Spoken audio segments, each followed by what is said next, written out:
This is Between Hooksets. I'm Chasen Walter from In Through the Outdoors with my partner in slime, Kurt Underhill from the Fishing Crew.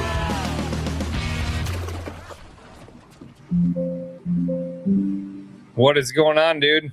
I think I have a mosquito snuck up the pant leg and bit me. Either that or a spider just got me. Do you have that happen to you? Do you get bit by spiders? I frequently get bit by something. No, I don't think I've really ever been bit by anything. I mean, there's never been a guy that woke up with spider bites. And I know down at Spring Creek during the Gov Cup, many staff have gotten shiggers, and I've never eaten them. Those things are absolutely the worst. Yeah, the first time we ever got them, my dad had them, and they were all over a region. And put fingernail polish on it, and I walked in the cabin, and he had pink fingernail polish going all over that region. Yeah, no. So that used to be that was a Nebraska thing, as far north as Nebraska, and then all of a sudden one day it ended up in South Dakota. And I think it's up in North Dakota too. You know, it's pretty crazy. So actually tonight, two cool things. This worked out great. I'm super excited about that. You know, we were thinking that maybe it'd be great for tonight, but tonight's guest is even better. I'm pumped about getting Drake McCarthy on tonight because I met his mom and dad, and I met Drake on Francis Case in Chamberlain in 2021 when the National Walleye Tour was there, and that's when I met Sean Grams, and it was a great first for me. But you know, the crazy thing is Drake was just a kid doing the co-angler thing, excited about fishing. His mom and dad are 100%. Actually, I think they're probably 105 to 110%, if not 200% behind him. They're at every tournament that he's at, and he's got a cool story. This is one of those just a kid kind of things that turns into a really good fishing career. He's been doing it now since 2018, so he's got 8 years under his belt, and he finished 7th at Bay de Noc. And I'm like, this is the time to have Drake on. So excited to have him on tonight. Yeah, I've been following along for a while with this kid, and it's I love these young guys. I mean, I've been in this game almost as long as they've been alive, and you know, I look at my 18th year in doing tournaments, and I look at Bo, it's 19, Jaden, that's 19, Drake, that's probably finally old enough to have a beer. Yeah, I think it 24, 25. Let's bring him in and let's get into this thing with him. How are we doing tonight, buddy? Good, you guys? Good. How are you? I mean, you're all good. You look great. Honestly, at this point anymore, I don't recognize you without your sunglasses on, because you kind of have that signature sunglasses flat bill thing going for you, and so to see your eyes is like, wow, it's pretty cool. Yep. Yeah, no, it's definitely been a fun year, that's for sure. Yeah. So really, last year was a good year for you, right? I mean, you had a pretty decent year. This year, you struggled in Mobridge like everybody else did, right? Yeah, that was a tough one. And you didn't let it get you down. You went in and you went to Green Bay, and frankly, you know, fished that thing pretty well. I can't remember how many boats, was 108 or 9? I think 111. 111. Okay. Yeah, 111 on that one. Right. So yeah, and you finished 7th. This is, you know, and this is your 3rd year as a pro. So, you know, take us all the way back to, you know, take us back to 2000 and, you know, I suppose 7, when you were like 7, 8 years old or whatever, and you were planning on being a National Walleye Tour pro, or were you just playing in the sandbox, not giving a damn about anything? I mean, where did this whole fishing thing come from? Well, I just following Dad along when he used to fish on the pro side. He used to do a couple circuits here and there, and just riding along with him and just learning it, I guess. So talk about your dad a little bit there. He and I chit chat. He's always got to remind me who he is, by the way. I seem to meet your parents for the first time every time, and I don't know why that happens. I always feel bad, but I will never forget your mom or your dad, Sarah and Quentin. And it's always a ton of fun to chat with your dad. Your mom was taking pictures. Actually, she's kind of the picture taker for the National Walleye Tour now, right?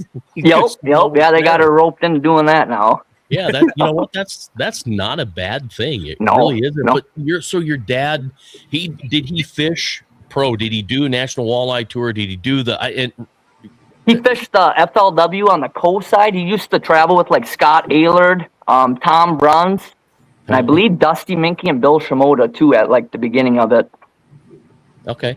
When they were it's in your blood a little bit then. For sure, right? For sure. Yeah, and I know if you Google your dad, he had success there because Google AI or Gemini or whoever, pegs him as a successful walleye fisherman, tournament fisherman. Okay. Right? Yeah. So, and I think your dad and I have talked about that a little bit, but we never really got into detail, so I never really got an opportunity to know the skinny on that. So how old were you when you started thinking about, I think I'm going to buy a big $100,000 boat or $200,000 or $300,000 boat and start cruising around fishing these tournaments? I would say probably when I got my first boat when I was 14 years old. I really that's what I wanted to do. I just love it every second of it.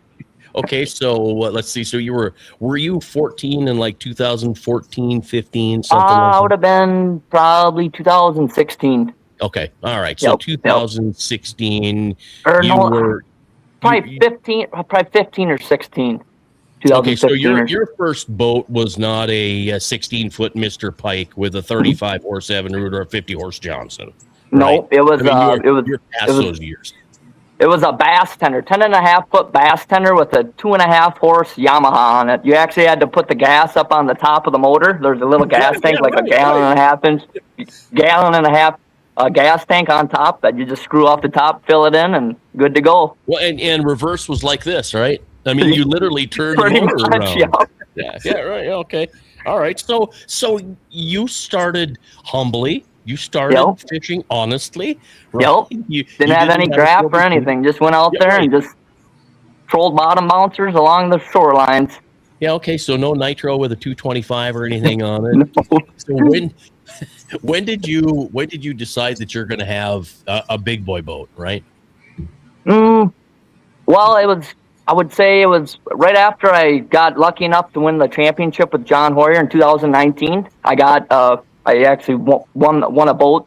That was the prize for winning the co-angler side. It was an 18.5-foot it was 16.5-foot Ranger. It was like a Riata. It was I just sold the certificate back to the dealership, and then I just put money down for a 620 Ranger. Okay. So you think about that really when you're 18 or how old were you in 2018? 18 I was 17 years old. 17. Okay, so you were born in 2001. All right, so 17 years old and you win your first boat. Right. And you're up there with the big boys on stage, and I don't know. I suppose now this is obviously older, but you were standing up there with Jeff Kelm at that point, or was it? No, it was. Was it Mark Wright? No, it would have been. Or was it the Southern boy? Yeah. Who was the MC? Gosh. I can't think of his name. What's his name? He had a weird accent. Darn it. He said everybody's name. It was hilarious to me. Yeah, wasn't that Mark? No. Anthony. Anthony, right? Anthony. You got it. Anthony. What was his last name? Sorry, Anthony. Right. So when did Chip Lear quit? Probably 2019, I think, was his last year, or 2020. Yeah, it was right at COVID. So you might have. Yep. Okay. So, yes, you dive into this thing. I mean, talk about a co-angler, the true definition of a co-angler experience, right? Went up there, you fish as a co-angler. The program worked for you. You win your first boat, you trade the certificate in, you get a big boy boat, and now you're fishing on the pro side. Yep. Yeah, it's just a lot of luck, that's for sure. I mean, know how many anglers that happens to, because I don't think it's many. I don't know. I'm not sure. A lot of these guys have big boats. They'll hop in little boats. They'll hop in other boats. They like to fish back home, but they want to go fish the Mississippi, or they want to go try a new body of water. But you started out as a young kid, 17 years old, and you win the championship. You get a boat, and then you trade your certificate in, and you get your 620 Ranger. Yep. I mean, that's how the program is designed to work. For sure. Here it finally worked. Yeah. Okay, definitely got lucky enough. I mean, I just got to thank all the pros that I was paired with, got lucky enough to fish with. I mean, they definitely helped me along the way, for sure. I mean, I picked up so much from every single one of them guys I fish with. I mean, I wouldn't be here right now if I didn't have them guys. That's for sure. And you think about that, you fish with Hoyer, and then you beat him. I mean, you did better than he did at Green Bay at Bait and Up. So when you got the bigger boat, did fishing change for you dramatically? Yeah, I mean, I did, just learning the live scope. I mean, once I got a big boy boat, I mean, I just got to put the time in. I mean, that's how tournaments are getting won nowadays. Or just you got to have as many hours on that screen as possible. So how long did it take you before you went live scope then? Before I did what? But to go live scope or live sonar, Panoptics. Dive into the live scope. Right. I mean, right when I got it on my boat, right when I got my boat, that was the first thing. I mean, if you want to compete, you're going to have to learn how to live scope. I mean, it's just how it is nowadays. A Minnesota boy that's used to Lindy rigging and bottom bouncing, right. I mean, and then you dive into this game of, and you're a young guy, right? I mean, we look at you as a young guy. You have to dive into the live scope game.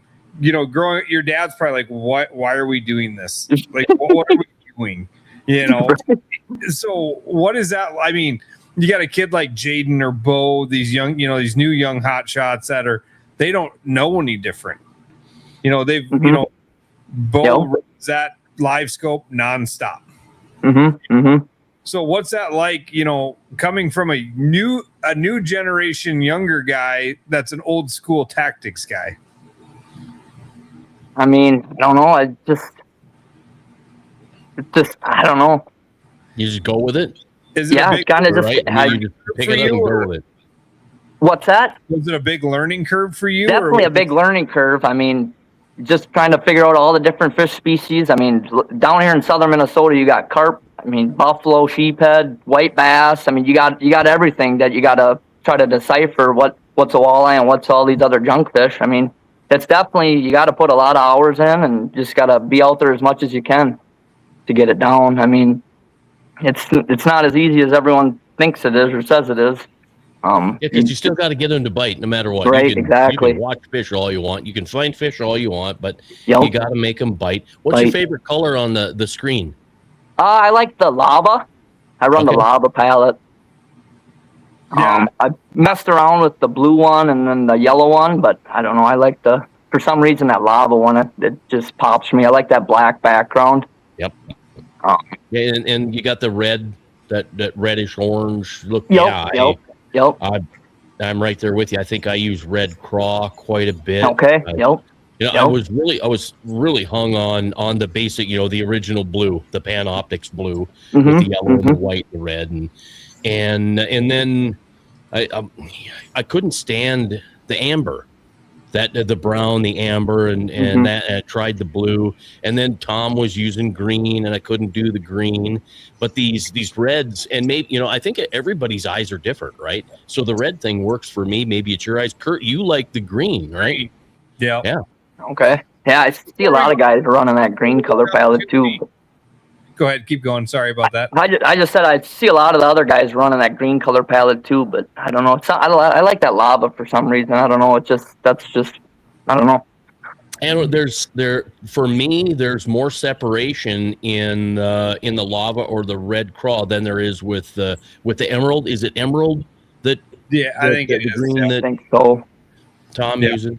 Yeah. So I want to ask something before we get too far down the live scoping hole, because we could go for 2 hours on live scope once we get down that hole.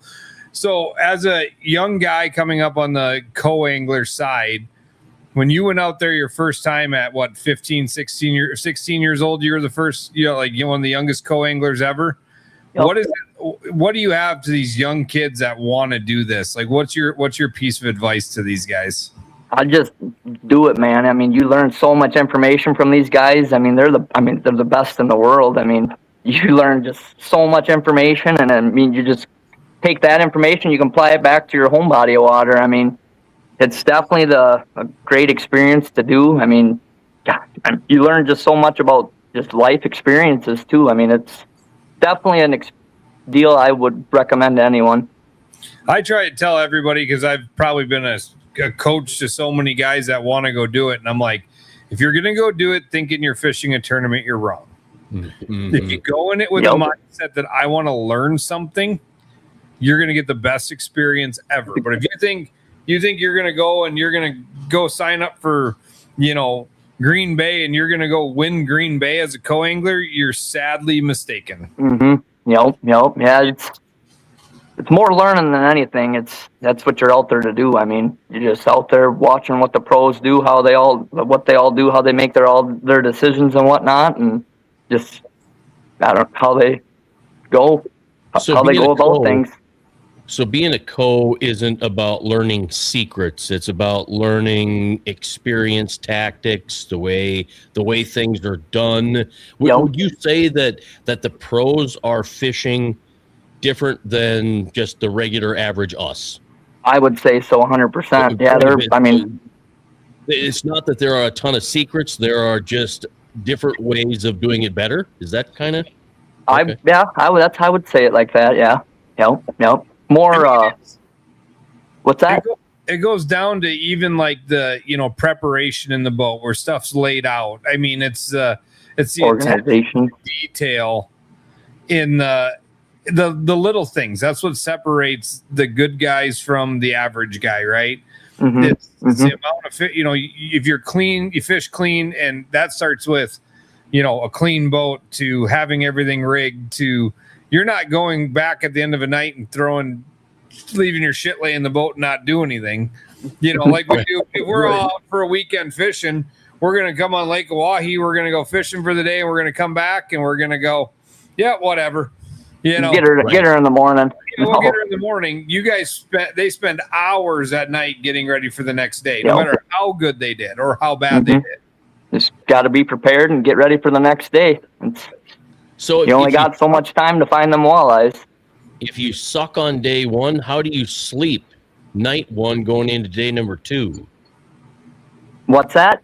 If you sucked on day one, how do you sleep on night one going into day you're up all night trying to figure out how you're going to catch them the next day. That's exactly right. That goes both ways. Okay, so you're leading day one. Yeah, right. I mean, it's tournament fishing, right? If you suck day one or you're leading day one, you probably get the same quality of sleep. Yep. So we do have a couple of questions here I want to get through. Gilgy Outdoors wants to know, how are the orange bellies treating you on bait and knock? I'll be honest, I didn't even throw one. I tried. I threw it a little bit the first day, but then I went on to the same old jig and crawler program I take everywhere. So back to confidence then. Yep, exactly. Yeah, okay. Exactly. Okay. Well, I just got a text from Ryan. He said his text isn't working, so he wants a porch honky shout out. What's up, Ryan? How you been? My chat's not working. Give me a porch honky shout out. Yeah, I got to hear that tune. So the backstory on that is I was up in Mulbridge I pre-fished with him one day, like the Thursday before the tournament, and he goes, "Yeah, I'm pulling up to the dock in Pollock, and I hear, 'What's up, porch honky?' And I'm like, 'What the heck?' And he goes, 'There's Drake. I drew him as a co-angler, and that's my takeoff song, and he remembers it.'"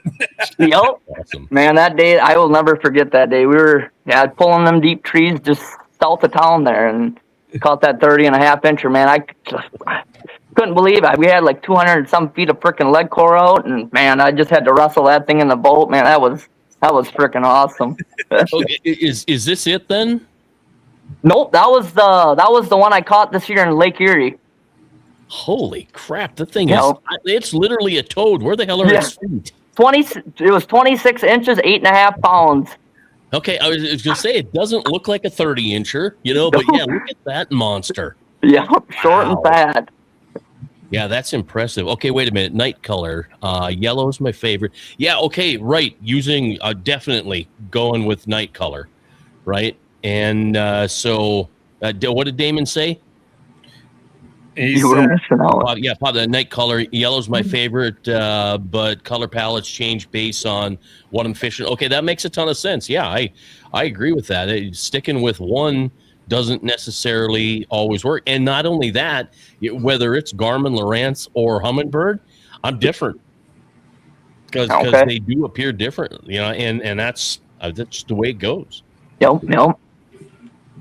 So here's Trapper says, as a pro, you learn how to catch fish in all kinds of weather and environments, water temp, clean, dirty water, and you focus on you are focused to learn 100%. I mean, but that's where like the co-anglers, you don't see that night, right? I mean, so talk about going from you fish the co-angler side, you win the championship, you win a boat, then you sign up for your first tournament. Like what you did going into, did you travel with guys going in before? Yep, so you were traveling with a pro as a co-angler? Yep. I was traveling with the McCoys at the time. Went for my co-angler on my co-angler side. So, man, I picked up a ton of information from those guys, and I just can't thank them enough. It's just how much knowledge them guys know, man. It's just mind-blowing, honestly. I mean, Kevin forgot more than most people ever know, too. Right. Yep. Truth. So did Aaron come from Devil's Lake and hang around with you guys at all when you're out, or was it just Kevin and Eric? We stayed at his for the championship. The one year we stayed out at his place in Minnewacan there. Yeah. Okay. All right. And that would have been 2019 then. Yeah. Yep. Okay. Or I think maybe it was for the regular season, one of the regular season events. Okay. I remember we stayed over in Minnewacan there at the church. It is big. I think you can sleep like 14 guys in that church or something like that. Yeah. Nice. It's a beautiful little town. So you had a little bit of the back experience, and you're probably, helping out the guys at night, but then you sign up for your first pro tournament. Now it's all on you. Yep. Go through that experience from going, because I just love the story that you're the true young kid, fish as a co-angler, win, and then jump to the big boy side. Yeah, I mean, jumping on the pro side, I mean, it was definitely a big learning curve. My first event was out on Lake Erie, and I did not get into that live scoping game like I should have. I was just my first event. I don't know. I wasn't all there with the live scoping game quite yet, so I actually trolled that event, and I got I think it was 90-something place. So after that event, that's when I strapped on my big boy panties, and I'm getting this live scoping game figured out. But let's back up. So that would have been what year? 2020 you went as a or 20 you went as a pro? Yep. Or that would have been 2023. You said. 3. Yep. That was my first year on the pro. I didn't fish 2020 because it's a COVID year on the co side. So let's think about that. So if that was probably the first real time we watched live scope win Lake Erie. Yep. Exactly. Yep. I mean, not many people were live scoping Lake Erie at that point. Mm-hmm. Right. Mm-hmm. And that was kind of the shocker, and everybody, good, bad, or indifferent. People were like, oh, live scope can be done anywhere now.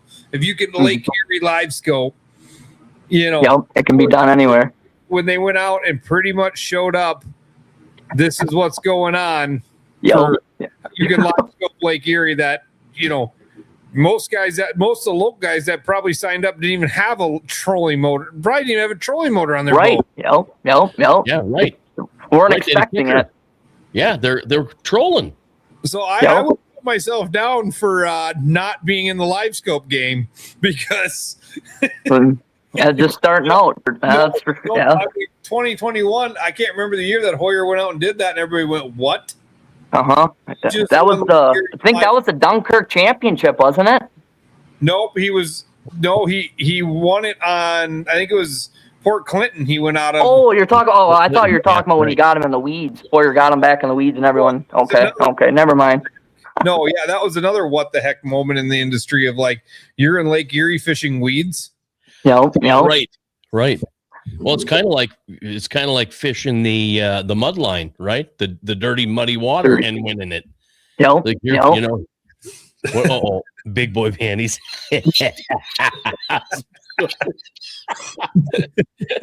Trevor?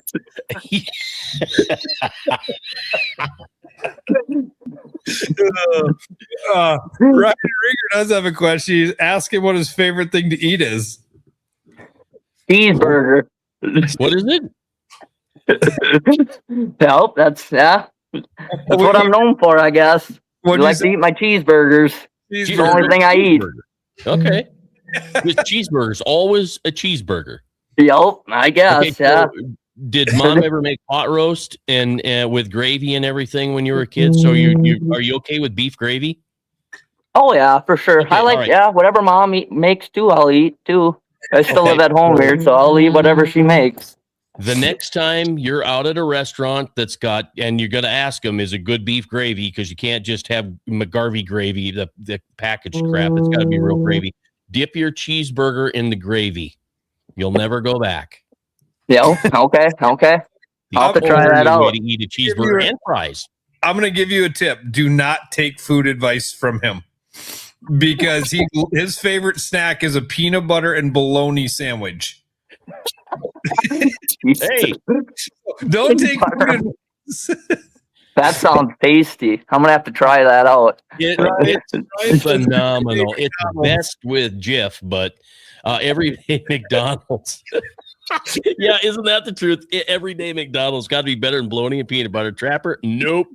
Although, you know what though, I will succumb to cheeseburger dipped in gravy. That is better than a peanut butter and bologna sandwich, because the peanut butter and bologna sandwich is a snack. It's not a meal. Yeah. Right? Yeah. A cheeseburger with gravy is a meal. It's a snack if you're stuck on a deserted island and that's all you have. Like,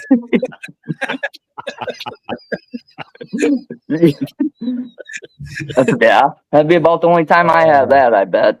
Let me pop this on the screen. I want you to. Oh, wait a minute. David, get a chance to try that a while. You know what? Yeah, David, we're going to do that someday. We're going to get figured out. I saw this on your Facebook page. I'm like, oh, here's a good question. So, is that like your sister, or are you married? No, I'm not married. No. You? Well, that's my dad just bought a Airbnb up on Lake of the Woods. It's actually like right behind Adrian's Resort up there. Yeah, right. Okay. Yep. So that's what that is. But I'm thinking, is this you?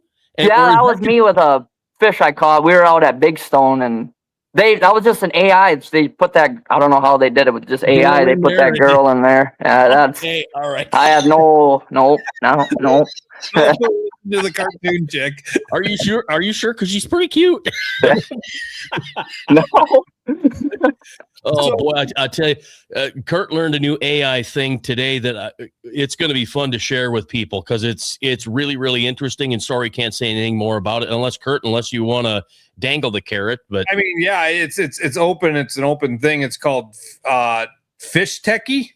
And it's an orange ball you buy. They're like 2 for $35. You can buy it at Walmart. What do you say? Walmart, Amazon, Shopify, and Bass Pro. And you hold it up in your photo with your fish, and it takes the length and the circumference and gives you a weight. The way he said the weight is not 100% accurate yet. Okay. They're putting AI into this, and they're going to be able to use the scales to do the fish's DNA, like the fingerprint of the fish, the imprinting of the fish, and be able to, they're going to work on a bunch more stuff, but it's pretty cool. That'd be sweet. You can share it. You can, all this stuff. It's really cool. It's called Fish Techie, and that Fish Techie is the company. And then tonight, guy we've had on the podcast before, Dave Spade guided him and said, you better check this out. I'm guessing your dad thought that was funny too. Right. That's so you really want to mess up AI and screw it up? Right there. Yeah. Yeah, okay. Let's girth that thing, right? Let's girth that at an easy 20 inches, 18 and a half, 19 and a half inches. You know, it was 26. It was a big one, that's for sure. That's the one I'd like at every tournament. Well, and then you really want to screw with math. Look at some of the skinny walleye that were caught on Green Bay. What was up with that? Did you catch a ton of little thin pencil walleye? I mean, so like it seemed like it depended on where you're at in the system. Okay. My fish I caught both first and second day. My unders that I caught, they were anywhere from 21 to 22 and 3/4, and they were 3/8 to 4/8, 3.5 to 4.5 pounds. So I mean they were weighing good, but my overs, my day 2 overs, they were both 8.5 pounds, and then my day 1 I had like a 7, and then like 8.2, I want to say. Yeah, it was interesting because Jaden and Bo got into some skinny fish, right? Yep. And there were a few other pictures of just pencil thin walleye that really kind of surprised me for Green Bay. I didn't expect that, but yeah, there was some skinny ones out there, but yeah, I don't know. And so when you go to these bodies of water, being a young buck, not growing up in Minnesota, fishing a pond with a 2.5 horse, motor on the back of your boat, you got to go to Lake Erie for your first event as a pro. Like I remember I was sitting next to Chad Schilling when Bo pulled up to Lake Erie this year, and he's like, "Holy shit, this thing is big." And he grew up fishing the Missouri River. What's that like for you? I mean, it's a big learning curve, that's for sure, but you just go out there and you just got to put in a lot of time. I mean, I get up at 7:30, and most nights I'm not off the water by 8 to 9 o'clock at night. So I spend a full day out there just trying to figure out them walleyes. Are you spend most of your day graphing, or are you fishing? Yeah, just going around with the live scope, just going around, cruising around at 7 or have my trolling motor set at like 7 or 8, and just going around cruising until I see if I'm not liking the area that I'm in, then I pick up with the big motor, drive around with the 2D a little bit, and just look for life. I mean, that's the big thing you got to look for, just life in an area. So what are your home lakes that you're messing around on then? They're just, a lot of them are like just weeds, and a lot of them are shallow. So where are you at again? By Mankato. South of Mankato. Okay. All right. Yeah. So so they're really, you got the Fox chain down there. Be like Madison Lake, and then like the Tatanka, Cicada chain of lakes. Yeah. Right. Okay. You got Fairmont Lakes over there. Really, really not a ton. I was thinking that you were a little further north. What was that, Kurt? Probably spent a lot of time in Northwest Iowa, aren't you? Yeah, a little bit up there.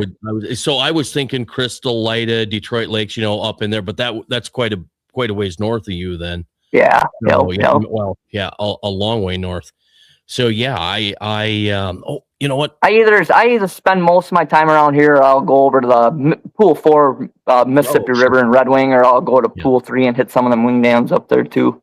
So let's see, man, Red Wing, is that less than 100 miles? It's like 90. It's basically right at 100 miles. Yep. Right. Let's see what. I just sent you a picture to pop up because you're better at loading them quick. Well, what you got? You have a picture. I text you a picture. Poor Chunky sent me a picture. Oh my. Okay, here, let me pop this one up, and Drake, you can explain this one. So that was the Clear Lake Walleye Classic this spring in Clear Lake, Iowa. We got first place in that one. That was a pretty fun event down there. My first time ever fishing that one, and got lucky enough to win.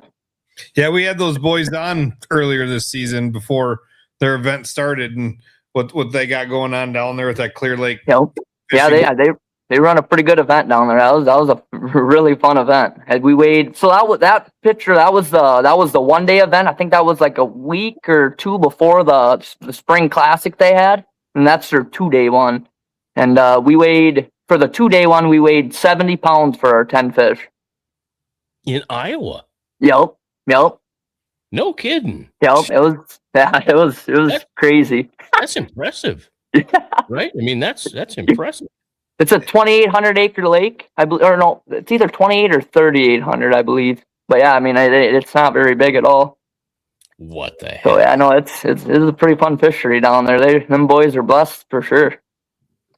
Yeah, that's truly amazing. I'm sorry, Kurt. This is I don't know why all of a sudden my phone, I got some update and now things don't save like they used to. So anyway, I would bring it in, but I'd have squeaky noises and all kinds of stuff. Well, the biggest thing for me is actually finding the picture. So they moved all of the little folders and they moved all this fun stuff. I'm like, well, that just stinks. So you go out to Lake Erie for your first event while he's loading this, and you got a big body of water. You probably fished it as a co-angler, but now you got to pilot a boat.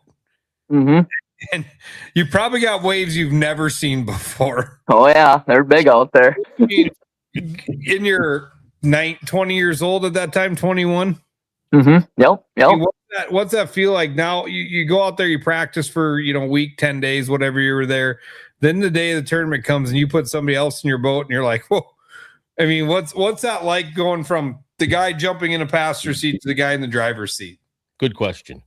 It's a little overwhelming, but I mean, you just got to go out there and just got to go fish how you catch them in practice. I mean, if they're not there, you just got to keep moving around until you land on that right pod of fish. I mean, some days you're not going to get them, and that's just how it goes. But I mean, you just got to learn from the days that you don't. You just got to apply it to the next time, and hopefully you land on them. The days you don't get them, right? I mean, then if you go out there and just whack them and lay a clinic down, how much are you learning? I mean, you're learning something, but the days that you struggle, yep, those are the days that you learn the most. Yeah.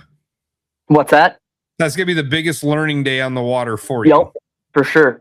Yep. Yeah, you just gotta take those days that you don't get them very good, and just gotta learn and try to how you didn't catch them. You gotta figure out. Just gotta figure out how to just catch them. I don't know. Yeah, I mean, there's so much to it. Like, and that's the thing. Like, so you're now in the driver's seat, and you got some guy, most likely older than you. Probably telling you, I've been fishing since before you were born.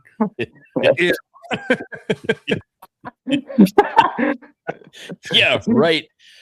I hope not. But you know what I mean? Like, I hope.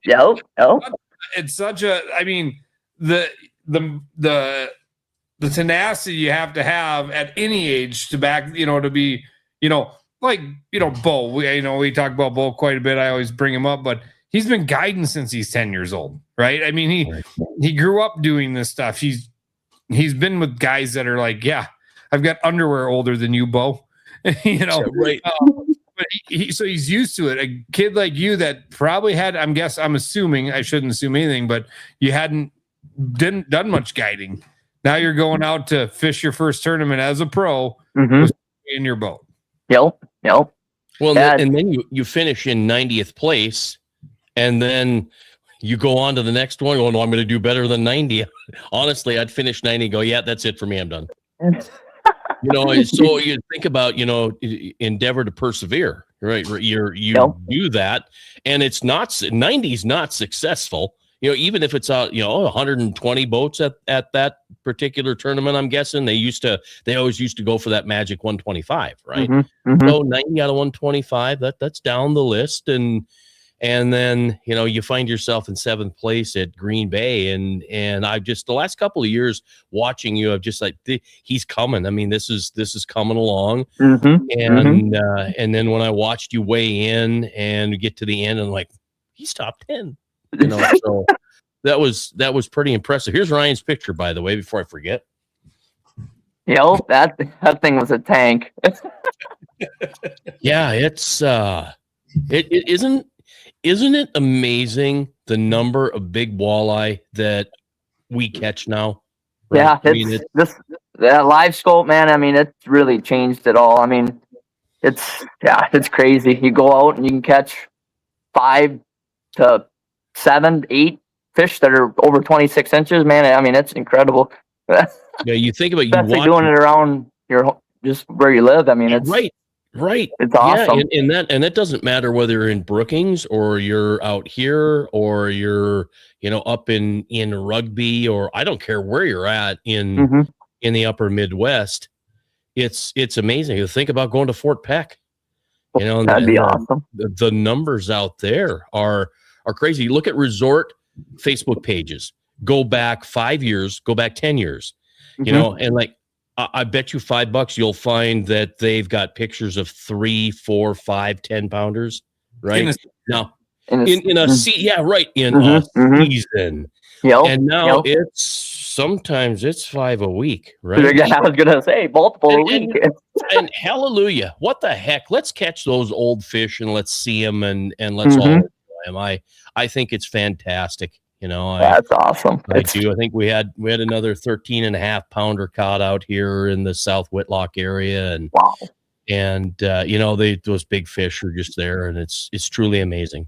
That's awesome. Yeah, I think my biggest one when I was out there pre-fish, I didn't get anything over 10 pounds. I think my biggest was right at 9.5 pounds. So, but I definitely, I mean, they're everywhere on your live scope. I mean, it seemed like any spot you went, I mean, there's just giants there. They're just being speckled walleyes. So yeah, what was the length on the 9.5er then? 28, 28? I think it was around 28.5, 29. Yep. Okay. So you come to Lake Oahe and the bite is off. I mean, we had a cold snap. We had, everything.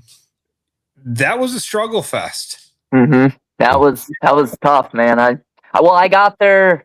It would have been, I think I showed up a little early. I think I got there 14 days before the tournament actually started. And I went out there that day that I got there, and I went into the Morrow River there, and I went up shallow into a little bay, and I caught 4 right away. And I thought, well, this is going to be pretty good. I mean, if the rest of the week you can go into spots and just catch fish like this, I mean, it should be pretty fun. But then I went 2 days without catching a single walleye. And I was like, man, what the heck am I getting myself into? Yeah, I mean, that was the thing. And they were on the graph everywhere. Yep. Follow. They were everywhere. Like when I practiced with Ryan, we'd drive and we'd stop let's throw some cranks down because it was windier. And he picked the windy day to drive from Mobridge to Pollock. And we got to about 5 footers, and we're trying to pull cranks with the side wave on us. And the flat was covered. He's like, God, I wish we could scope these. And I'm like, we're not scoping anything here right now.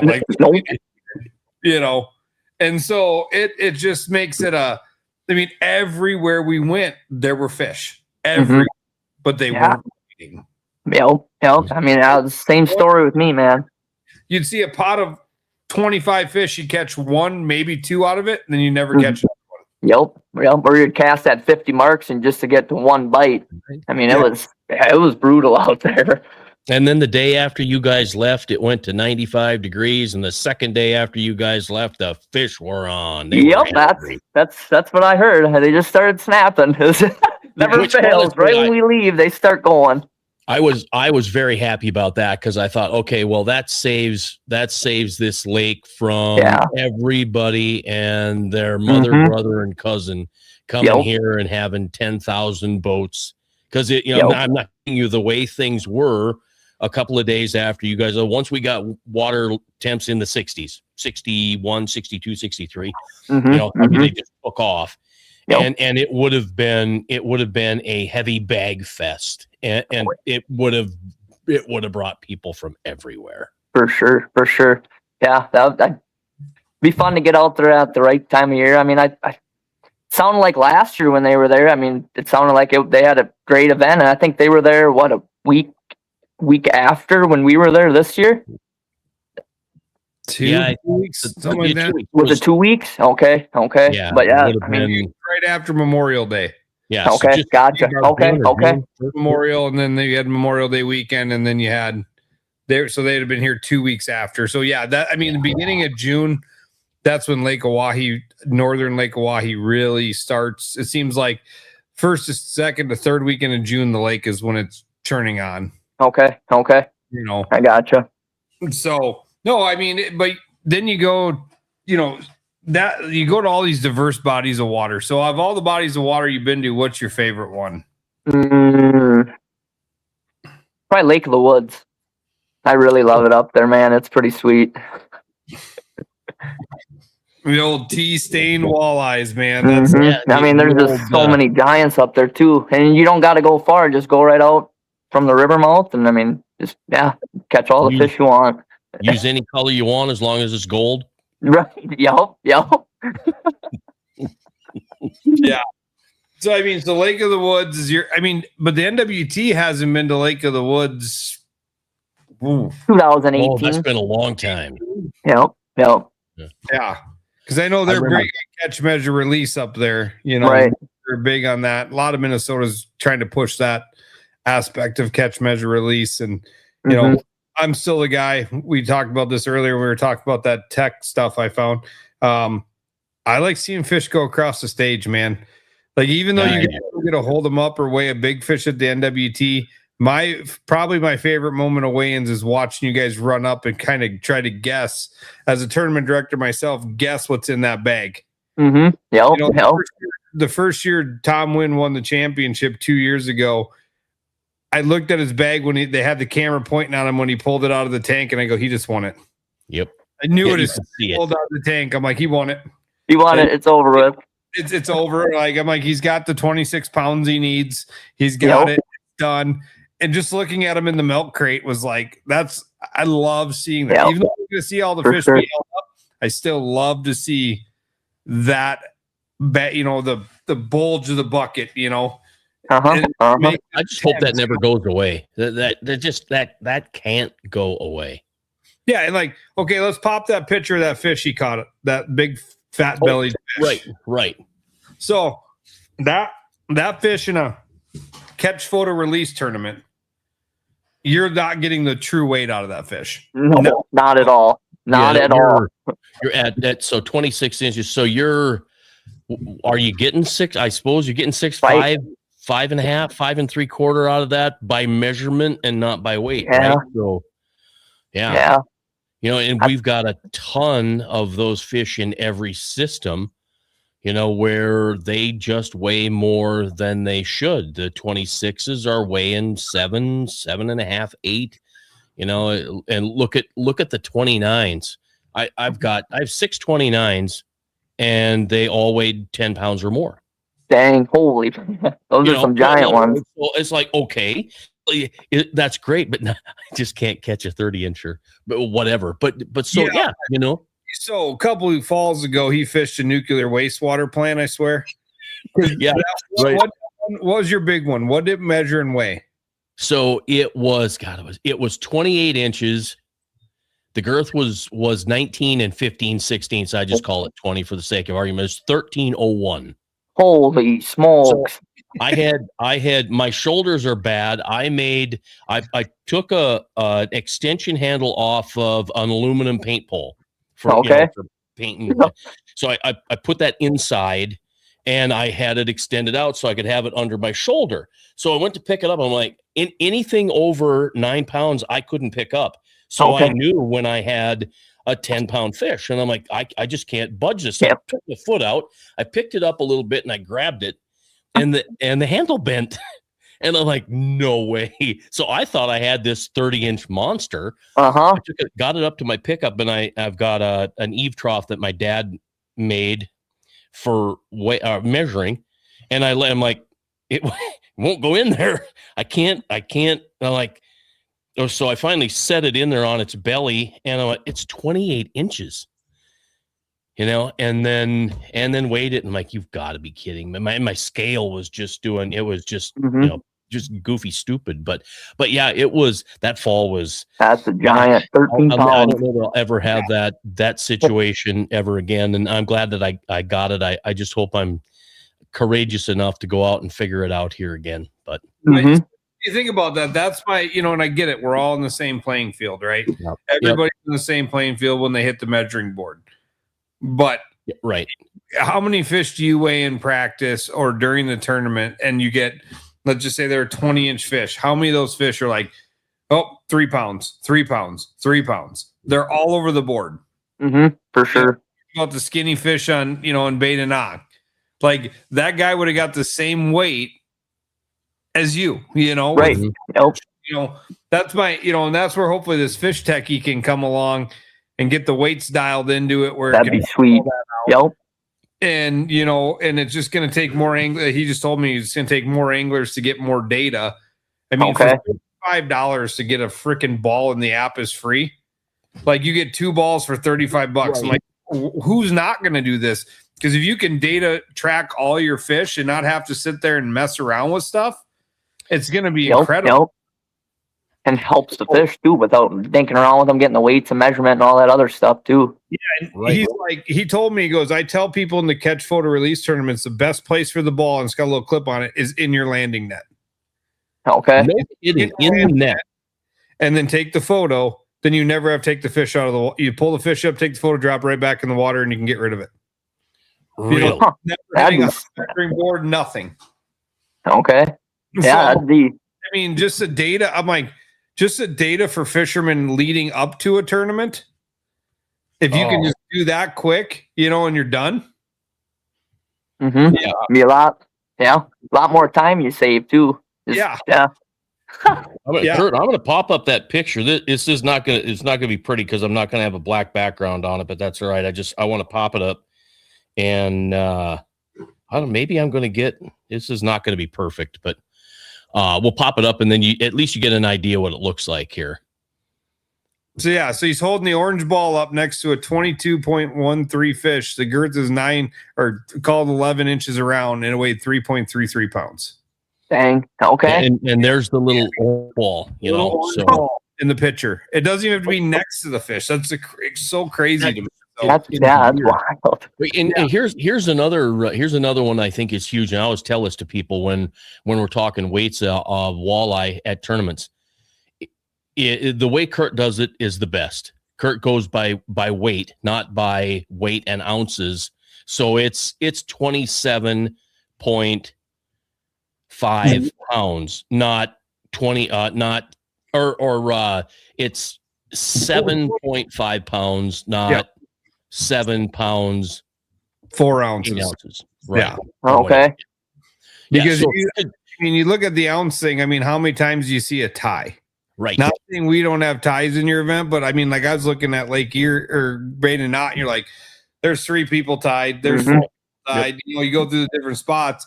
I mean, we might have 1 or 2 people tied, but if you go by the pounds and decimals instead of the ounces, you're that accurate. Another thing is we measure every single fish. We don't look at them. We measure every single fish. And the reason for that is we handle them. That way, if there's any discrepancy, I tell my guys that are bumping, I don't care. Nate that bumps for us bumps thousands of fish in a year. He can pick a fish up and tell you it's a 17-incher, right? Mm-hmm. I don't care. Measure it. Measure it because you've got your hands on it. Yep. The tail. You're looking at the if there's anything altered on the fish, you're handling every single fish that comes across that scale. Okay. He's got a little technique. He'll just kind of rub his thumb across the belly of that walleye and go gizzard, shad, smelt. Yeah. I mean, he can hadn't eaten for a few days, that kind of thing. He got that down. It was funny because Highway Patrol weigh-in for us last week, and I had to go down because we had a scale break, so I had to run down from another tournament and do that. I help him with it, and he grabs the first basket, and he's like, this is a 22.4 pound basket, and he throws it on there, and I'm like, try 17. Oh, yeah. A little rusty. The next one, he was within like a pound every time after that. Like, when you weigh enough, you can kind of pick what the bags weigh after a few. You're like, okay, this is what they're going to weigh. This is what they do. So, but yeah, that's why I love bringing them across the stage. I'm nothing against, the photo release stuff. Not my, I want to protect the fish more than anybody, just like you do. And that's what I was talking with that guy. I said, tournament anglers and, this is our livelihood. Is you as a tournament angler, you don't want to go out there and slaughter fish. How many times do you keep fish when you're practicing? Hardly ever. Maybe on Lake Erie a couple days, but hardly ever, honestly. like you said, you get up, you're out in the water 7:30, 8 o'clock in the morning, and you fish at 8 o'clock at night. The last thing you want to do is stop at a cleaning station to clean up the fish. Exactly. It's not even close to fun. It's fishing that's fun. Yeah. Remember when I told you we'd look at the clock and go, hey, we've been doing this for 12 minutes. Where's this going to? Oh, it's 55 minutes already. So let's talk about Oconto. You've got one left. Are you, and I guess with that whole fishing chaos thing, and I think they finally put numbers on the website, which is great, but you're staring the championship in the face, right? I mean, you got the numbers, and so Oconto, do you have to kick ass, or can you have a so tournament, or I'm gonna try to do the best I can. I'm gonna go out there and give it my all. I'm out there to try to win every single one of them. Right. So are you, where you're sitting? I'm sitting at 14th right now for Angler of the Year. Yeah. So I mean, if I fall a little bit, then it's no big deal. I should make the championship. But yeah, no, obviously you want to win this next tournament, and then you want to go into the championship and you want to win that as well. But I was just kind of curious to know your confidence as going into the championship. I mean, you're unless people just absolutely blow it up, you're probably in. They're taking 40 guys again this year, right? That hasn't changed. Yeah. 40. Yep. Yeah. So you go to back to Oconto to the Great Lakes again, and then you come to the river for the river system for a championship. Mm-hmm. Like, which one are you more excited about? Probably Sakakawea, just because I've never fished that stretch of the reservoir. Last time I was there, I just mainly fished up in the Van Hook arm. So that whole Gare scenario will be new to me. So I'm looking forward to that. That's a great question I have for you, since you kind of came from the coast side and into the pro side. This is the first year they put boundaries on all their events. Yeah, right. Thoughts on this? I like the boundaries, honestly. I mean, not burning as much fuel for pre-fishing and whatnot, and you don't have to be the farthest person away to find that bite that's no one else found. Well, and that's it, right? Like, it's never had a boundary. Never had a boundary. And I remember Anthony called me when they were coming to Chamberlain the year they moved from like Platte to Chamberlain. He's like, if I put a boundary on here, where should I put it? And I'm like, what are you talking about, a boundary? And he's like, I'm thinking about putting a boundary on this one. I'm like, you've never put one on. Why are you doing it on the skinniest body of water you're coming to all season, Francis Case, and you're going to throw a boundary on it? We run a boundary on Cedar Shore. It's Dock 44. That's what it is. But, I'm like, it's just such a weird thing. And then now here, fast forward a few years, and there's boundaries. There's boundaries on the events, and I kind of like it. I mean, people complain to me about the Governor's Cup about removing the boundaries.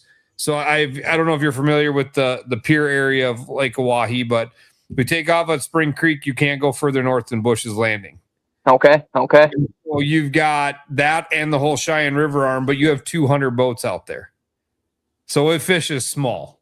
Small, really small. Yep. Really small. And guys were all complaining to me that I got so many boats, and you fish in a tight area. And then we had Chris Haynes on after he won the Gov Cup, and he's like, the reason it's so special is because we fish in such a tight area against so many good people. So you remove that boundary, you lose that. So I like boundaries. I like keeping people tight and making them fish. You're going to outfish the guy next to you. For sure. Right. Yeah, isn't that the truth? You're going to have to if you want to win. It ain't going to be a checkbook that you paid more money in gas to drive 110 miles one way. Right. You're going to have to fish against the guys on the same water. Yep. And that will happen on Sakakawea. Going to Sakakawea for the championship. That honestly, this year is going to be tough because you have Dewey, who knows that system. You have Tom Wynn that knows that system. You've got Jaden Wendell, who knows that system. You've got Bo Schilling, who knows that system. So I mean, there are some guys, and there are others that just absolutely can get it done up there. So everybody's going to have their work cut out for them. But I'm excited. I probably will go up there and check it out if the weekend or I guess I don't even know the dates on the championship, but I'll have to look at it because I think I want to go hang up there. So anyway, I see we're at an hour. How about we say thank you for hanging with us? One last question out. Oh yeah, right. You got to ask the question. So your Mount Rushmore of fishing, if you could fish with 3 people one more time, spend a day with anybody in the boat or fish with somebody for one last time, who would the 3 people be? Maybe you've never fished with them, or you wish you could fish with them again, or, the 3 people that if you won the lottery, you'd pick these 3 people to be in a boat with. My dad and both my grandpas. Awesome. Yep. Yeah, a lot of guys will go back to family, and that's fantastic, right? Because usually it's family that gets you going.